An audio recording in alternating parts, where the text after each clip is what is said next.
Halo teman-teman, Assalamualaikum warahmatullahi wabarakatuh. Kita melanjutkan untuk bahan atau materi pada subbab liquid pada food processing ya. Jadi bagaimana peran fluida dalam hal ini adalah liquid foods ya dalam food processing. Nah, teman-teman bisa buka di halaman berapa ini? Halaman 71 ya, di halaman 71 buku Introduction to Food Engineering. Nah, nanti kita akan bahas mulai dari properties of liquids ya. Oke, kita akan mulai yang pada subbab 2.2 ya. Properties of liquids atau beberapa properti atau bagian-bagian yang ada pada cairan ya. Transport dari liquid food atau makanan cair by one of the systems described in the previous section. Jadi sudah dibahas di sebelumnya. Nah, properti-properti ini seperti viskositas dan densitas itu akan mempengaruhi kekuatan ya, the power requirements atau persyaratan atau kebutuhan ya, persyaratan kebutuhan dari transportasi cairan tersebut. Ya, seperti yang kita tahu atau diistilahkan dengan karakteristik aliran gitu ya. Nah, karakteristik aliran itu akan diaplikasikan pada pipelines atau perpipaan gitu ya. Nah, pengertian atau pemahaman dari physical meaning associated with these properties atau properties secara fisik begitu ya, is necessary in order to design. Jadi dibutuhkan atau penting dalam rangka untuk merancang, mendesain ya sebuah sistem transport yang optimal.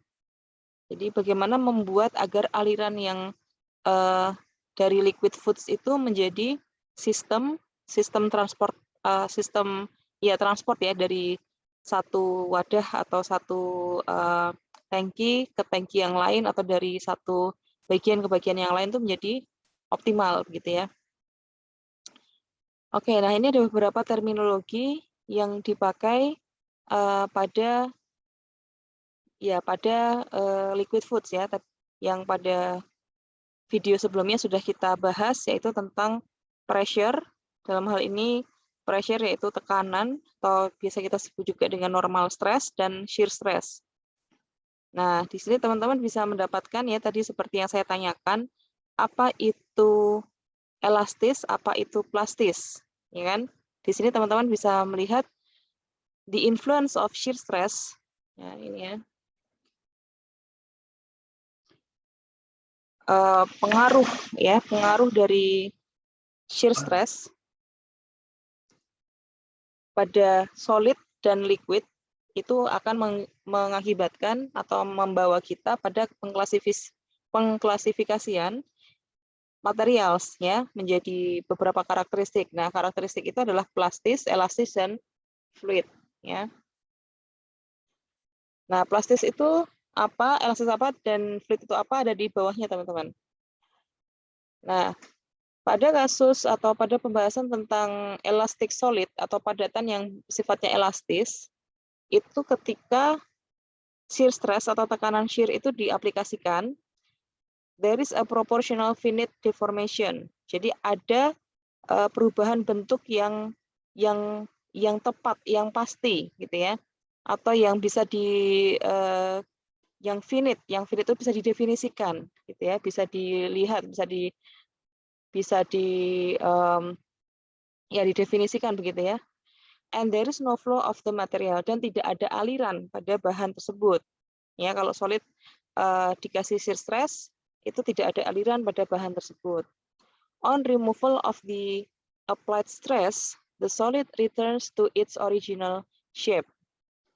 Nah, apabila si shear stress itu atau tekanan itu kita hilangkan, ya, kita remove gitu ya, padatan tadi returns to its original shape. Nah, kembali ke bentuk semula, bentuk aslinya gitu ya. Oke, itu elastis. Oh, sorry. Nah, kemudian plastis ya. On the other hand, di lain sisi, deforms continuously on application of shear stress. The rate of deformation is proportional to the shear stress. Jadi laju dari perubahan bentuk itu sesuai atau sebanding ya, proporsional sebanding dengan besarnya tekanan shear. Nah, ketika si shear stress itu dihilangkan, when the shear stress is removed, the object shows some recovery. Ya, objek itu akan menunjukkan recovery atau kembalinya dia ke bentuk semula, gitu ya. Examples include, ini ada satu brand gitu ya, Jell-O mungkin di Amerika sana, dan some types of soft cheese. Ya, jadi kalau bisa dilihat pada keju yang lembut begitu ya, keju yang lembut itu kalau sama jelly gitu ya, itu kalau misalkan kita goyangkan atau kita beri tekanan gitu ya, kita beri tekanan di permukaan shear stress yang di atas permukaannya surface, maka ketika dia di tekanan itu kita ambil, kita hilangkan atau misalkan menggunakan tangan kita angkat, maka perubahan bentuk itu atau si objek itu akan kembali ke bentuk semula, gitu ya. Oke. Jadi kalau elastis tadi itu bisa meregang gitu ya teman-teman ya, bisa meregang. Tapi kalau misalkan shear stress-nya itu dihilangkan, maka dia akan kembali ke original shape, ke bentuk semula. Oke. Kemudian fluid. Ya, fluid deforms continuously on application of shear stress. The rate of deformation is proportional to the applied shear stress. There is no recovery. Nah, kata kuncinya pada there is no recovery. Jadi pada bentuk fluid atau cairan itu ketika diberikan shear stress, kemudian shear stress-nya kita angkat, kita hilangkan, tidak ada recovery atau tidak ada pembentukan kembali. Tidak ada perubahan yang menunjukkan ke bentuk yang semula, gitu ya. That is, the fluid doesn't retain or attempt to retain its original shape when the stress is withdrawn. Nah, itulah mengapa si fluid ini tidak akan menunjukkan atau tidak kembali atau tidak bisa kembali ke original shape saat shear stress itu, saat tekanan itu dihilangkan atau ditarik gitu ya, withdrawn. Oke, selanjutnya masuk ke densitas aja ya, kita masuk ke densitas. Nah, tadi hanya menambahkan yang mungkin belum terbahas di PowerPoint yang sebelumnya ya. Oke, densitas. Densitas dari sebuah cairan itu didefinisikan sebagai its mass per unit volume. Massa per volume, ya, and is expressed as kilogram per meter kubik, ya, satuannya kilogram per meter kubik pada satuan SI. In the physical sense, the magnitude of the density is the mass of a quantity of a given liquid occupying a defined unit volume. Ya, pada bentuk fisik, ya, the magnitude itu besarnya densitas adalah massa dari sejumlah atau kuantitas dari cairan itu per unit volume. Ya, sama ya. Jadi intinya densitas itu massa jenis. Massa jenis teman-teman harus ingat satuannya dulu deh. Satuannya itu kilogram per meter kubik. Kalau teman-teman sudah ingat satuannya kilogram per meter kubik, berarti ketika nanti mencari di rumus atau mencari jawaban di soal begitu, maka ya langsung densitas berarti massa per volume, gitu ya. Oke. The most evident factor is that the magnitude of the density is influenced by temperature. Nah, faktor yang dominan yang menunjukkan yang mempengaruhi gitu ya, bahwa besarnya massa jenis itu influenced by temperature. Dia dipengaruhi oleh suhu. For example, the density of water is maximum at 4 degrees Celsius. Nah, massa jenis dari air itu maksimal pada suhu 4 derajat Celcius and decreases consistently with increasing temperature. Dan menurun, ya. Jadi massa jenisnya itu menurun secara konsisten atau secara perlahan dengan adanya kenaikan suhu. Kita lihat pada figure 2.7. Nah, ini di gambar 2.7 teman-teman bisa lihat. Jadi peak-nya atau puncaknya itu ada pada 4 derajat Celcius. Ya, di sini ya. Oke. 4 derajat Celcius ini temperatur, ini massa jenis, densitas. Oke. Maksimum itu artinya dia mempunyai massa per volume atau massa jenis yang sempurna, yang ideal itu pada suhu maksimal ada 4 derajat Celcius. Dan dia akan semakin turun, ya, semakin turun densitasnya apabila suhunya dinaikkan. Kalau ke kanan kan berarti naik ya. Berarti kalau misalkan di situ 10 derajat Celcius, kita naikkan jadi 10 derajat Celcius, berarti densitasnya adalah sekitar, oke, di sinilah ya, teman-teman nanti bisa baca sendiri. Ya, sekitar di sini. Oke, ya betul, sekitar di situ ya. Berapa itu? Itu penambahannya 0,5 ya. Nah, jadi teman-teman mungkin yang selama ini kita ketahui, selama di sekolah di SMA atau selama kalian belajar, mungkin kita hanya mengetahui bahwa densitas air itu ya 1000 kg per meter kubik gitu ya, atau 1 gram per sentimeter kubik gitu. Tapi ternyata densitas air itu akan berubah ya, nilainya bukan bulat 1000 kg per meter kubik, namun bergantung dengan suhu dari air tersebut. Ini air ya, water. Nah, kalau liquid yang lain itu akan beda lagi, minyak juga akan beda lagi gitu ya. Oke.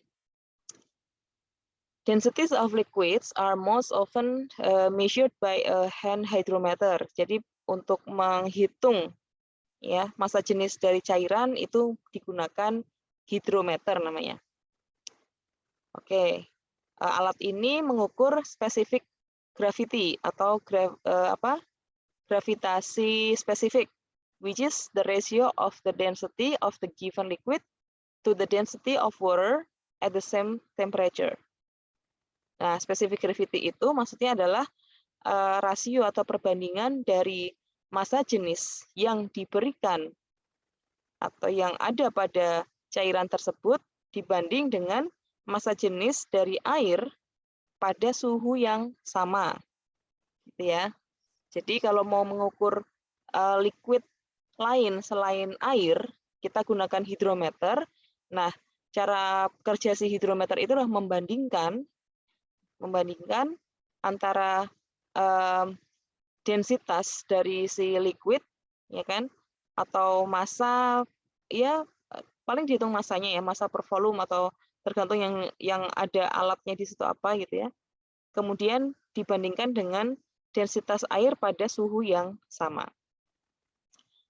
The measuring instrument is a weighted float attached to a small diameter stem containing a scale of specific gravity values. Ya, oke, ini ini pengetahuan untuk hidrometer aja. Bisa kalian mungkin ada yang penasaran nanti bisa dikopas, nanti dimasukin ke terjemahan ya. Ini saya ambil beberapa yang poin-poin pentingnya aja. Oke, setelah densitas, properti selanjutnya pada liquid adalah viskositas. Jadi densitas dan viskositas, teman-teman. Oke, viscosity. A fluid may be visualized as matter composed of different layers. Jadi kalau kita lihat teman-teman ya, fluida gitu ya, dalam hal ini mungkin ya cairan ya, liquid gitu ya, itu sebenarnya dia mempunyai different layers atau lapisan-lapisan yang menyusun gitu. Cuma secara kasat mata ya tidak terlihat. The fluid begins to move as soon as a force acts on it. Jadi masing-masing layarnya itu, fluida itu akan bergerak ya apabila ada gaya yang mengenainya. Namun dia akan bergerak sebenarnya tergantung apa namanya dek, tergantung dari arah gayanya ya. Kalau misalkan dari atas ya berarti lapisan atas yang akan bergerak duluan gitu ya, kemudian diikuti oleh partikel yang mengikat ya bagian yang tersusun di bawahnya gitu ya, layers di bawahnya. Oke. The relative movement of one layer of fluid over another is due to the force ya. Jadi pergerakan itu karena adanya gaya commonly called shearing force atau gaya shear. Gaya yang ada di permukaan, yang diberikan di permukaan, which is applied in the direction parallel to the surface over which it acts. Jadi paralel di atas surface-nya, di permukaan. Pada atau berdasarkan hukum kedua Newton dari gerak ya, a resistance force is offered by the fluid to the movement. Ya, in the opposite direction to the shearing force, and it must also act in a direction parallel to the surface between the layers. Nah, resistensi gaya tersebut ya itu disebabkan ya karena adanya atau menyebabkan adanya pergerakan dari fluida. Nah, arah yang berlawanan, the opposite direction ya, arah yang berlawanan dari gaya shear tadi, resistant force atau gaya resisten itu mengakibatkan adanya pergerakan fluida ya yang kebalikan arah ya dari gaya shear tadi. Nah, itu juga akan mengakibatkan arah yang paralel dari permukaan tersebut between the layers, antara lapisan dan lapisan berikutnya. Nah, the resistance force is a measure of an important property of fluid called viscosity. Ya, oke. Jadi viskositas itu adalah gaya resisten yang diukur, is a measure atau yang diukur dari properti fluida yang disebut dengan viskositas. Oke. Nah, contohnya gini, with different types of fluids, dengan beberapa jenis perbedaan jenis dari fluida, we commonly observe a wide range of resistance to movement. Jadi ada wide range atau range yang lebar gitu ya. Jadi ada beberapa jenis yang range-nya lebar dari tipe yang cair sampai dengan yang kental gitu. For example, honey is much more difficult to pour out of a jar or to stir than water or milk. Jadi madu itu lebih susah untuk dituang ya, pour out, dituang dari jar atau apa ya? Ya kita bilang itu istilahnya apa dalam bahasa Indonesia itu, Dek? Kaleng atau wadah selai itu ya, seperti wadah selai itu teman-teman, seperti wadah madu lah yang suka ada di toko-toko itu ya. Jadi honey atau madu itu lebih susah untuk dituang dan diaduk daripada air ataupun susu. Nah, honey atau madu is considerably more viscous than milk. Jadi karena hal tersebut, madu itu dapat kita pertimbangkan itu mempunyai viskositas atau lebih viskos, ya, lebih kental daripada susu. Viskos itu kental, teman-teman, ya. With this conceptual framework, we will consider a hypothetical experiment.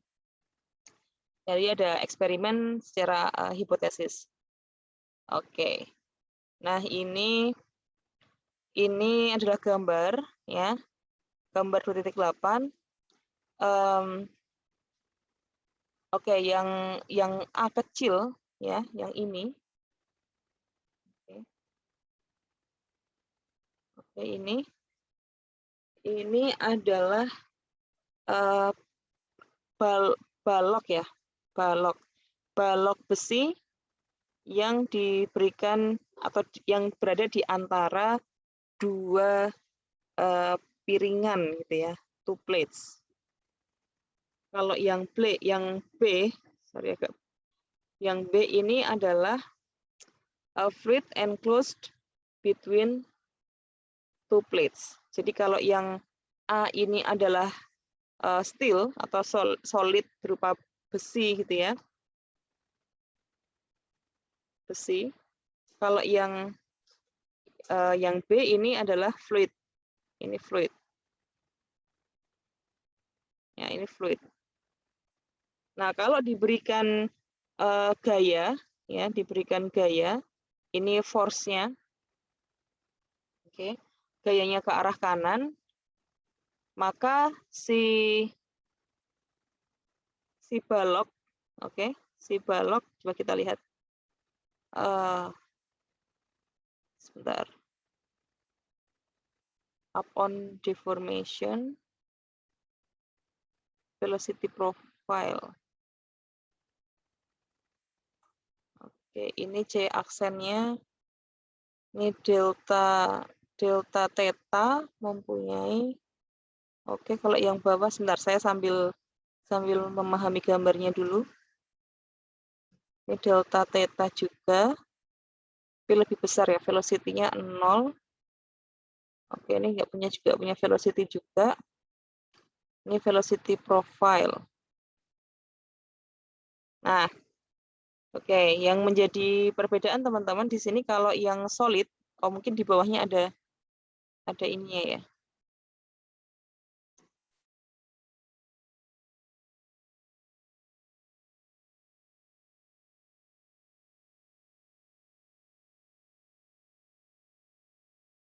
Nah, jadi kalau yang solid, yang di atas, yang gambar A itu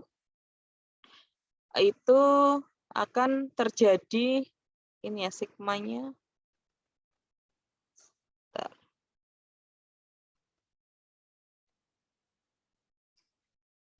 Nah, jadi gini, teman-teman, ya. Jadi untuk yang bahan solid, yang gambar A, ya, ketika diberikan shear stress, ya, diberikan gaya berupa shear stress ke arah kanan, dia itu akan menunjukkan sifat yang tetap. Dan ketika gaya itu dihilangkan, maka dia akan kembali ke bentuk semula atau ke posisi semula. Nah, itulah, teman-teman, itulah mengapa steel, ya, besi itu disebut dengan salah satu contoh dari bahan yang elastis. Nah, bisa dimengerti, ya. Jadi kan elastis itu artinya kemampuan suatu bahan untuk kembali ke bentuk yang semula, ya. Returns to its original shape. Kemudian untuk yang liquid, ya, atau fluid, gitu ya. Entah itu, ya, lebih ke semi solid, gitu ya, seperti mungkin gambarannya bisa seperti jelly, gitu, teman-teman. Bisa dilihat, ya, seperti jelly atau tadi soft cheese, gitu. Kalau ada diberikan gaya di atasnya, ya, di bagian permukaan, maka si fluid ini ibarat kata seperti dia ini, nah, seperti dia kartu, gitu ya, kartu yang disusun. Ketika dia diberikan gaya ke sini, ya, gaya ke arah kanan ini, maka lapisan demi lapisan di bawahnya dia akan ikut. akan ikut ke arah yang sesuai dengan gaya tersebut. Nah, maka di situ dia mempunyai velocity, mempunyai kecepatan. Nah, ini mempunyai velocity. Nah, itulah yang membedakan antara steel, yang bahan termasuk salah satu contoh dari bahan solid, dan liquid ya, liquid foods, atau di situ fluid gitu ya. Nah, kemudian kalau dihitung secara matematis, maka ada perbedaan delta theta ya, perbedaan perbedaan sudut ya. Selisih sudut ketika sebelum diberikan gaya atau original shape dan saat diberikan gaya. Nah, kita tidak usah pusing-pusing untuk menurunkan rumus tersebut. Kita langsung masuk aja di rumus yang diberikan warna merah ini. Nah, jadi 2.9 dan 2.10 ya.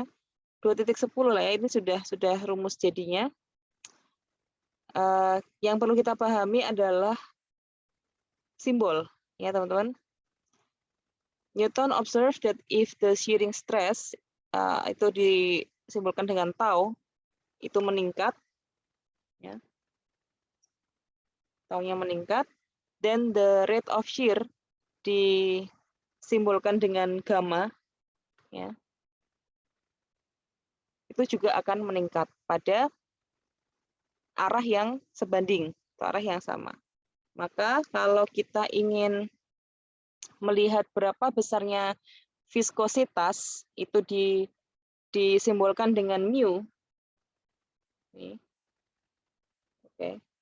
Mu adalah koefisien dari viskositas, itu merupakan perbandingan ya, perbandingan atau sebanding dengan shear stress-nya atau dengan tau tadi. Di mana tau itu merupakan perkalian antara koefisien viskositas dengan turunan ya, turunan dari U tadi apa di sini? Mohon maaf, ini tadi tidak ada keterangannya ya. Bentar, kita harus manjat ke atas. U di sini kalau nggak salah kecepatan deh. Velocity ya. Nah, velocity, U itu velocity atau kecepatan, dan Y itu adalah arahnya. Ya. Oke, di sini juga tidak disebutkan and time increment.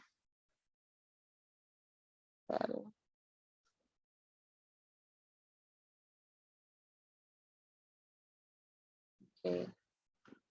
As well, the line defects. Ya, Y itu adalah perbedaan ya, atau rasio perpindahan antara posisi semula dengan posisi setelah diberikan gaya. Nah, begitu teman-teman. Jadi untuk melihat besarnya shear stress atau tau itu sama dengan mu dikali du per dy. Itu seperti kecepatan dibagi jarak gitu ya. Oke. Terus kemudian pada tabel 2.1 ini ada beberapa viskositas dari beberapa jenis fluida ya, liquid foods, kita ngomong lah liquid foods. Atau ya fluida lah, di sini ada yang tidak food juga, ada glass gitu ya, kaca. Oke, air itu viskositasnya 10⁻⁻5 Pascal second ya. 10⁻⁻5 Pascal second. Kemudian air itu 10⁻⁻3. Kalau air yang paling atas tuh itu adalah udara, teman-teman ya. Udara itu viskositasnya 10⁻⁻5. Air itu 10⁻⁻3. Kemudian minyak zaitun itu 10⁻⁻1. Ini satuannya teman-teman harus paham ya. Jadi saya ingin membantu teman-teman untuk membaca buku ini ya, caranya membaca buku ini gitu. Oke, kemudian gliserol. Gliserol itu 10⁻0, artinya berarti berapa? 1 ya. 1 Pascal second. Kemudian madu yang cair itu 10 pangkat 1 Pascal second, sirup 10 pangkat 2, dan kaca 10 pangkat 40 Pascal second. Jadi sangat viskos gitu ya. Sangat viskos, sangat kental. Oke. Oke. Kita bisa skip. Nah, ini mungkin beberapa yang harus kita kasih tanda ya. Jadi beberapa rumus yang berwarna merah itu teman-teman bisa buat kotak gitu ya atau di stabilo. Nah, ini beberapa rumus yang penting. Jadi kinematic viscosity atau viskositas kinematis sama dengan viskositas dinamis dibagi dengan massa jenisnya. Oke. Satuannya adalah meter persegi per second. Oke. Seperti halnya contohnya air itu punya viskositas kinematis ya, yaitu 1 mm persegi per second pada suhu 20,2 derajat Celcius ya. Oke. Pada contoh 2.1 pada sebuah quality control test atau pengujian pengendalian mutu, viskositas dari liquid food itu diukur menggunakan viskometer. Shear stress atau tekanan shear yang diberikan yaitu 4 dina per cm persegi pada shear rate ya atau lajunya 100 per second. Ya, 100 per second. Hitunglah viskositas dan nyatakan dalam Pascal second Cp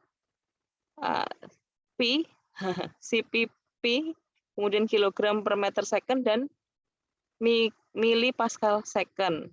Nah, ini teman-teman juga akan dengan soal ini teman-teman bisa mengaplikasikan konversi satuan ya. Oke. Kita lihat, kita diminta untuk mencari viskositas intinya ya. Kita diminta untuk mencari viskositas. Yang diketahui shear stress dan shear rate. Yang pertama, kita untuk mengerjakan soal-soal, kita harus tahu dulu teman-teman, satuan yang digunakan secara bakunya atau SI-nya. Nah, SI-nya pada yang berlaku, teman-teman bisa lihat di lampiran yang kemarin saya tunjukkan ya di bagian 1 kemarin. Nah, contohnya seperti ini. Jadi 1 dina per cm persegi itu kan itu kan dia adalah tekanan ya, tekanan. Nah, tekanan sendiri itu SI-nya adalah Pascal atau Newton per meter persegi. Nah, 1 dina per cm persegi kalau kita konversi ke Newton per meter persegi nilainya adalah 0,1. Nah, Newton per meter persegi itu sama dengan Pascal. Jadi 0,1 Newton per meter persegi itu sama dengan 0,1 Pascal. Nah, itu tabel konversinya bisa dilihat pada lampiran di bagian belakang ya, appendix. Yang sudah kemarin saya tunjukkan di video sebelumnya ya. Oke, berikutnya. Oke, berarti kalau kita ingin mengkonversi dari 4 dina per cm persegi menjadi Pascal, berarti kita harus mengalikan dengan 0,1 ya. Berarti ketemunya 0,4 Pascal. Ini hasil konversi untuk shear stress atau tekanan shear. Kemudian viskositas pada Pascal second, viskositas tadi ini kita lihat rumusnya. Oke, ini ya.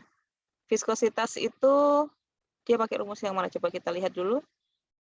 Ini F, ini P, ya Pascal kan dia berarti tekanan ya, tekanan per shear rate, ya, tekanan per shear rate. Berarti dia masuk di rumus yang atas tadi. agak kita lihat dia pakai rumus yang mana. Oh, dia nggak menyebutkan ya. Oke. Ini dynamic viskositas. Sebentar, kita lihat ini poise. Nah, ini teman-teman ini teman-teman bisa gunakan ya. Ini juga bisa digunakan sebagai pedoman untuk melihat konversinya. Oke, CP. P itu poise kalau tidak salah ya, poise ya, betul. Poise. Kemudian nah ini adalah rumus yang digunakan ya. Viskositas sama dengan shear stress dibagi shear rate. Tau ini sebagai shear stress dan gamma ini sebagai shear rate. Oke. Berarti kalau mau cari viskositas ya tinggal shear stress dibagi shear rate. Ini adalah tau.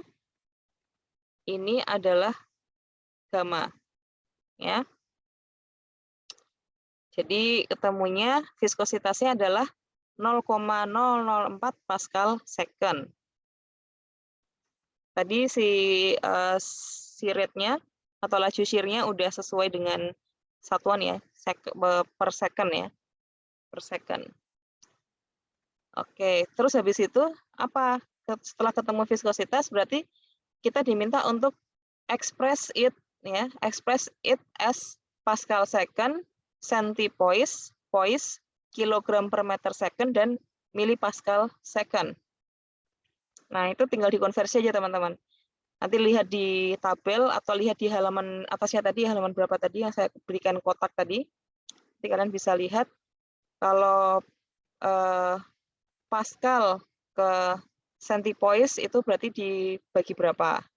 Kemudian Pascal ke kilogram per meter second kuadrat itu menjadi berapa ya. 1 Pascal itu sama dengan 1 kilogram per meter second kuadrat atau Newton per meter persegi gitu ya. Jadi mana? Dia pakainya Newton. Sebentar. Is it? Oh, ini Dina.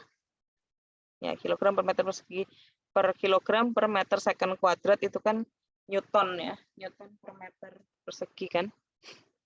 Oke, terus itu nilainya sama. Kemudian milipascal second berarti dari apa tadi, dari Pascal ya kan, dari Pascal second ini ke centipoise kemudian ke milipascal second. Nanti tinggal dilihat di konversi aja teman-teman. Konversinya kayak teman-teman ini deh, kayak seperti kita mengkonversi kilogram ke gram, miligram ke desigram dan seterusnya lah gitu. Itu sama, tinggal dikonversi atau dikalikan dengan faktor pengalinya aja. Kemudian pada contoh 2.2, tentukan dynamic and kinematic viscosity of air and water, jadi dari udara dan air pada suhu 20 derajat Celcius dan 60 derajat Celcius. Ya, jadi kita yang diketahui adalah suhu. Suhu dari air 20 derajat suhu dari air 20 derajat Celcius. Nah, pendekatannya we will obtain values of absolute and kinematic viscosity from tabel A41 dan A42. Ya. Kita lihat di A41 dan A42. Itu halamannya jauh sih. Ke bawah. Di bagian appendix.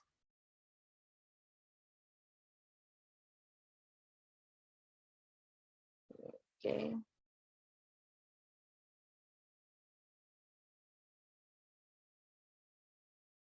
Kita lihat. Ini A42. Ini A42. Ini A41. Mulai dari sini ya. Nah, ini adalah physical properties atau properti fisik dari air pada tekanan jenuh at the saturation pressure. Nah, kita tadi ingin melihat kinematic viscosity ya kan? Kinematic viscosity dan juga tadi absolut ditanyakan nggak ya? Absolut viscosity nggak diketahui, nggak ditanyakan ya. Nah, kemudian kita lihat suhunya adalah 20. Ya, 20 derajat Celcius. Berarti kinematic viscosity-nya yaitu 1,006. Jadi ingat di situ titik itu di buku ini sebagai koma ya. Itu bukan 1000 tapi 1, 1,006. Satuannya adalah 10⁻⁻⁶ meter kuadrat per second. Oke. Terus pada suhu 60 sama halnya kita cari juga seperti ini. Berarti 0,478. Ya, jadi viskositas atau kekentalannya menurun kalau suhunya dinaikkan. Ya, bisa terlihat di situ. Oke, kemudian A42. Kalau tadi A41 itu untuk air, A42 itu untuk udara, teman-teman ya. Untuk udara. Nah, di sini yang dibutuhkan liquid, vapor pressure. Nah, vapor pressure ya, tekanan uap. Oke, temperaturnya 20 itu tidak ada, berarti harus menggunakan ini apa namanya? Harus menggunakan interpolasi. Oke, ini sepertinya akan terlalu berat dan terlalu lama. Coba kita lihat aja langsung di soal ya. Jadi tadi yang perlu kita cermati adalah yang A41 tadi untuk suhu 20, 60 gitu ya. 1,006 dan 0,478 kali 10⁻⁻⁶ meter kuadrat per second. Oke, kita lihat lagi ke soalnya.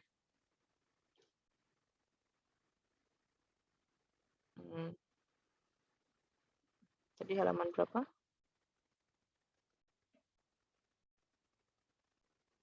Oke, tadi setelah kita ketahui kinematik viskositasnya dari tabel A41 dan A42, teman-teman bisa ini ya menuliskan di sini. Jadi kinematiknya sudah ketemu gitu ya. Nah, selanjutnya untuk mencari dynamic viscosity atau viskositas dinamis, kita bisa gunakan rumus yang ini teman-teman. Nah, ini ya. Viskositas kinematis sama dengan viskositas dinamis dibagi dengan density.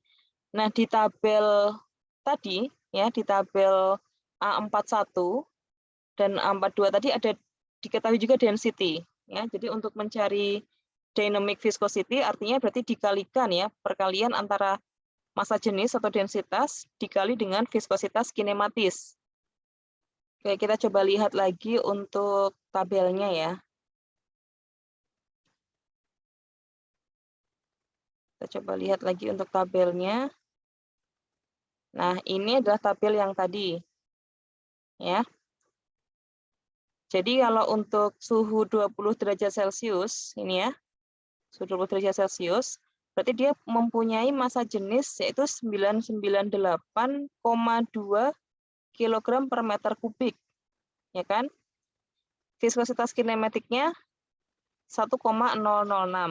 Berarti kalau mau mencari dynamic viscosity-nya, berarti dikalikan aja 998,2 dikali 1,006. Oke, begitu ya. Selanjutnya untuk yang suhu 60 juga seperti itu. Ini juga densitasnya adalah 983,2 ya kan? Dikalikan dengan viskositas kinematisnya yaitu 0,478. Oke, itu untuk dynamic viscosity. Baik, kita kembali ke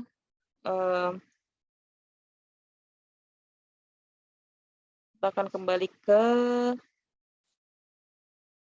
layar yang tadi ya, yang soal yang tadi. Oke.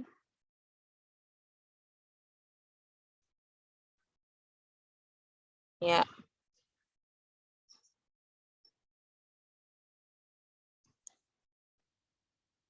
Baik.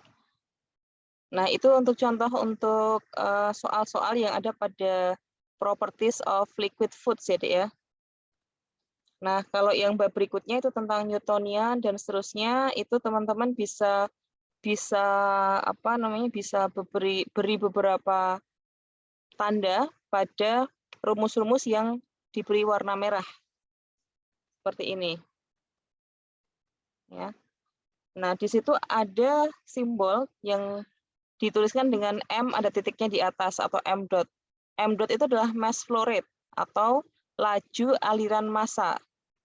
Jadi kalau liquid itu dia mengalir, ya diberikan gaya kemudian mengalir, maka dia punya kecepatan kan, Dek?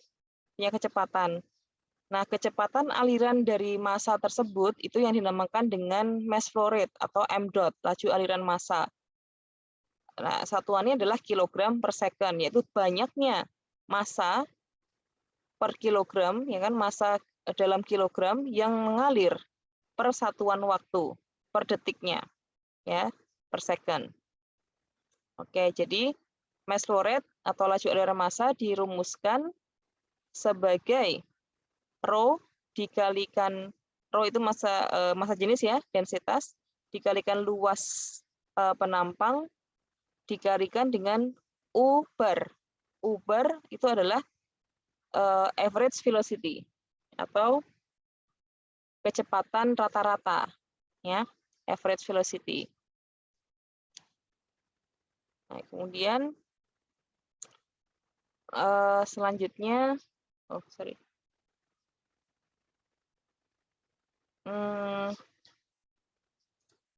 selanjutnya selain mass flow rate atau laju aliran massa, kita juga mempunyai ya istilah yaitu volumetric flow rate atau banyaknya volume, ya banyaknya volume dari bahan yang mengalir per satuan waktu, yaitu disimbolkan dengan V dot, ya V dot. Itu adalah volumetric flow rate, ya laju aliran volumetrik, ya laju aliran volume, itulah ya. Itu rumusnya adalah luas penampang dikalikan dengan average velocity atau A dikalikan U bar, ya. A itu sebagai luas penampang, U bar itu sebagai kecepatan rata-rata. Ya. Nah, semua itu dia sebenarnya berawal dari yang ini tadi teman-teman, Bernoulli ya. Masih ingat ya? Ketika ada dua luas penampang dengan ketinggian yang berbeda, maka dia mempunyai aliran yang berbeda ya. Itu ada persamaannya ini. Ini semua yang tadi yang volumetric dan mass flow rate, volumetric flow rate dan mass flow rate itu berangkat dari rumus ini gitu ya, rumus Bernoulli ini. Atau persamaan kontinuitas ya, persamaan kontinuitas. Oke. Rho dikali A dikali delta X, Rho 1 dikali A1 dikalikan delta X1 sama dengan Rho 2 dikalikan A2 dikalikan delta X2. Oke. Nah, itu yang bisa teman-teman beri tanda. Nah, selanjutnya kita coba membahas untuk example 2.3 ya. Diketahui ya di soal tersebut volumetric flow rate dari Beer. Nah, ini memang bukunya kan internasional ya. Dari Beer itu flowing atau mengalir pada sebuah pipa yaitu 1,8 liter per second. Jadi volumetric flow rate-nya 1,8 liter per second. The inside diameter of the pipe is 3 cm. Jadi diameter dalam ya, diameter dalam dari pipa itu adalah 3 cm. 3 cm. Kenapa kok dinamakan diameter dalam, Dek? Karena pipa itu kan dia punya ketebalan ya. Ini sedikit membahas kenapa kok ada namanya diameter dalam atau diameter luar. Ini kalau misalkan ini adalah pipa. Nah, pipa itu kan dia punya ketebalan ya kan? Ya, dia punya ketebalan. Anggaplah ini adalah ketebalannya. Nah, oke. Ini kan pipa.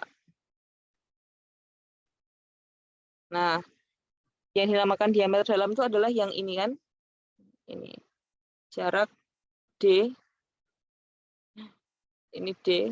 Nah, jarak antara batas dalam gitu ya.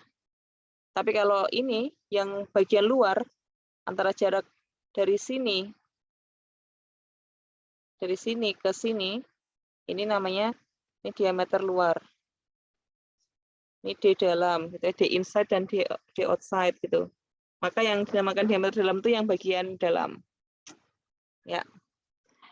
Kemudian the density of beer is 1100. Jadi massa jenisnya dari bir itu adalah 1100 kg per meter kubik.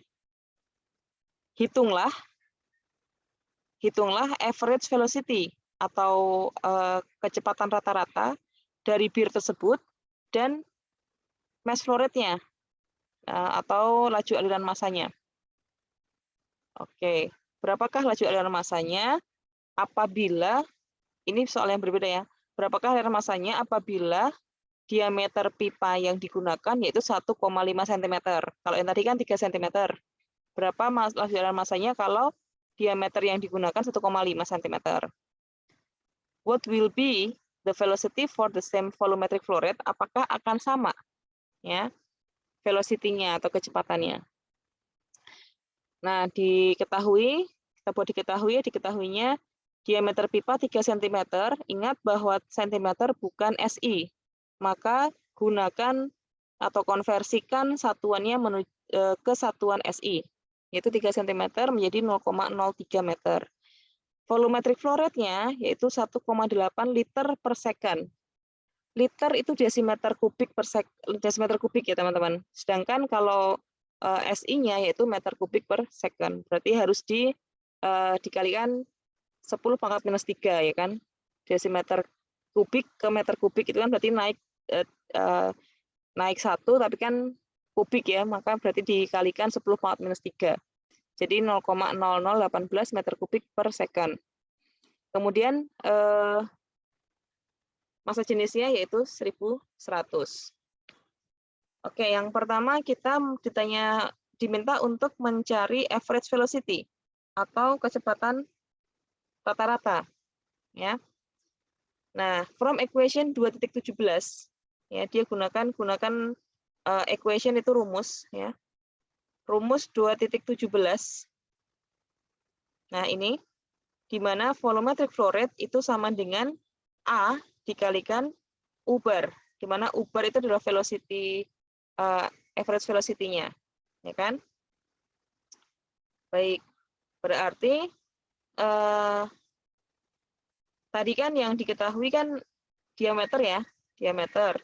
Berarti kalau diameter A-nya bisa diketahui lah ya dengan luas penampang lingkaran ya, luas penampang lingkaran. Volumetric flow rate-nya juga sudah diketahui. Ya. Berarti kita cari A-nya. A-nya ini adalah ini ya, teman-teman. Ini A. A untuk lingkaran. A untuk lingkaran. Sama dengan, kalau dia pakainya diameter, berarti kan rumusnya 1/4 pi d kuadrat. Ya. Kalau dia pakainya kalau kalian pakainya jari-jari kan berarti pi r kuadrat, ya kan? Tapi kalau pakai diameter berarti 1/4 pi d kuadrat. Ya udah dimasukin aja. Nanti ketemunya berapa? Kemudian karena v dot itu sama dengan A dikali U bar, yang mau kita cari adalah U bar, maka v dot dibagi A. Ya, gampang ya. Oke, kemudian yang kedua kita diminta untuk mencari laju aliran massa atau m dot. Ya. Oke, kita lihat rumus untuk m dot teman-teman. M dot tadi rumusnya adalah rho dikalikan A dikalikan U bar. Ya. Rumus 2.15 rho A U bar. Rho A U bar. Ini ada semua berarti kita bisa langsung hitung. Rho-nya itu adalah berapa tadi? Rho-nya 1100. Oke. Rho A, A-nya adalah tadi yang kita cari ini. Dapatnya berapa? U barnya yang sudah kita dapatkan di sini, yaitu 2,55 meter per second. Oke, dikalikan ketemunya M dot atau mass flow rate, yaitu 1,98 kg per second. Dengan cara yang sama, kita gunakan diameter berapa tadi? 1,5 ya. Ya, 1,5 cm. Dengan cara yang sama, dengan rumus yang sama, namun dengan diameter yang berbeda. Teman-teman hitung sendiri, berapakah apa tadi yang ditanyakan? Mass flow rate-nya. Ya, berapakah M dot-nya apabila diameternya diganti menjadi 1,5 cm. Nah, nanti dicoba-coba sendiri apakah hasilnya betul sekian. Di buku ini kadang perhitungan ada yang kadang typo, ada yang salah deh ya. Jadi kalau misalkan ada yang salah, teman-teman sampaikan aja, Bu, ini ternyata yang di buku itu salah begitu. Ya. Oke, selanjutnya untuk Reynolds number itu akan menjadi bahan atau materi di pekan berikutnya. Nanti saya sampaikan melalui video. Oke. Sepertinya sampai di sini dulu teman-teman pada halaman 84. Ya, chapter 2 halaman 84. Kalian pelajari betul mana yang ini masih, saya pikir ini masih mudah. Aplikasi rumusnya juga hanya ya selangkah dua langkah. Yang penting itu adalah yang pertama, kalian harus